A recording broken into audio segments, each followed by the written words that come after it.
தென்காசியில் தாமரை மலரும். திராவிட கட்சிகளுக்கு செக் வைத்த ஜான் பாண்டியன் மகள். 2024 மக்களவைத் தேர்தலுக்கான பிரச்சாரம் நாளை மாலை 6 மணியுடன் நிறைவடையும் நிலையில் அரசியல் கட்சியினர் தீவிரமாக களத்தில் தேர்தல் பரப்புரை மேற்கொண்டு வருகின்றனர். அந்த வகையில் தென்காசியில் பாஜக கட்சி சார்பாக தமிழக மக்கள் முன்னேற்றக் கழக தலைவர் ஜான் பாண்டியன் போட்டியிடுகிறார். தென்காசி தொகுதியில் திமுக சார்பாக ராணி போட்டியிடுகிறார். அதிமுக கூட்டணி சார்பாக புதிய தமிழகம் கட்சித் தலைவர் டாக்டர் கிருஷ்ணசாமி போட்டியிடுகிறார். பாஜக கூட்டணியில் தமிழக மக்கள் முன்னேற்றக் கழக தலைவர் ஜான் பாண்டியன் களம் இறங்குகிறார். நாம் தமிழர் கட்சி தனித்து போட்டியிடுகிறது.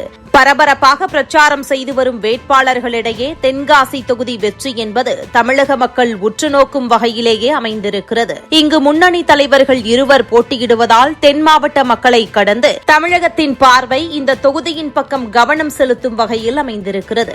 டாக்டர் கிருஷ்ணசாமியும் ஜான் பாண்டியனும் தென் தமிழகத்தில் பட்டியல் இன மக்களிடையே தீவிரமாக செயல்பட்ட தலைவர்கள். இவர்களில் கிருஷ்ணசாமி எம்எல்ஏவாக பதவி வகித்திருக்கிறார். ஆனால் மக்களவைத் தேர்தலில் அவர் இதுவரை ஒருமுறை கூட வெற்றி பெறவில்லை.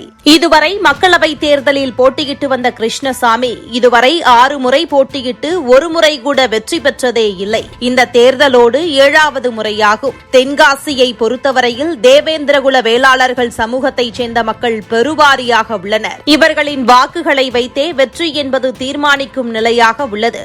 இங்கு அதிமுக பாஜக இடையே போட்டி என்றாலும் முன்னதாக பாஜக கட்சியிலிருந்து வரும் ஆனந்த் ஐயாசாமி அந்த பகுதி மக்களுக்கு பல்வேறு உதவிகளை செய்து வந்தார்.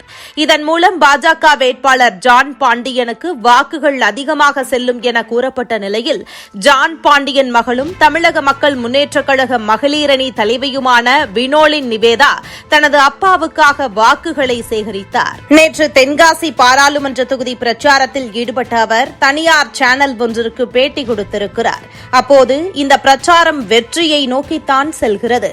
குடும்பமாக சென்று வாக்குகளை சேகரித்து வருகிறோம். மக்களின் ஆரவாரத்தையும் ஆதரவையும் பார்க்கும்போது கண்டிப்பாக தென்காசியில் தாமரை மலர்ந்தே தீரும். மக்களும் அவர்களின் பிரச்சினைகளை முன்வைக்கின்றனர். கண்டிப்பாக அவர்களின் நம்பிக்கையை காப்பாற்றுவோம் என கூறினார். ஒரு பக்கம் திமுக அதிமுக வேட்பாளர்களும் தீவிரமாக பிரச்சாரம் செய்து வந்தாலும் களம் பாஜக பக்கம் திரும்பியிருப்பதாக கூறப்படுகிறது. இன்று பாஜகவின் தேசிய தலைவர் ஜே.பி. நட்டா ஜான் பாண்டியன் அவர்களை ஆதரித்து தேர்தல் பரப்புரை செய்கிறார். இந்த சூழ்நிலையில் தமிழக பாஜக வேட்பாளர்கள் மற்றும் கூட்டணி கட்சி வேட்பாளர்களை ஆதரித்து பிரதமர் மோடி மற்றும் மத்திய அமைச்சர்கள் தமிழகம் பயணம் மேற்கொண்டு ரோட் ஷோ பொதுக்கூட்டம் என்று மக்களை கவர்ந்து வருகின்றனர். இந்த தேர்தல் போட்டியில் பாஜக கூட்டணி வேட்பாளர் ஜான் பாண்டியன் வெற்றி பெறுவார் என்றும் கூறப்படுகிறது.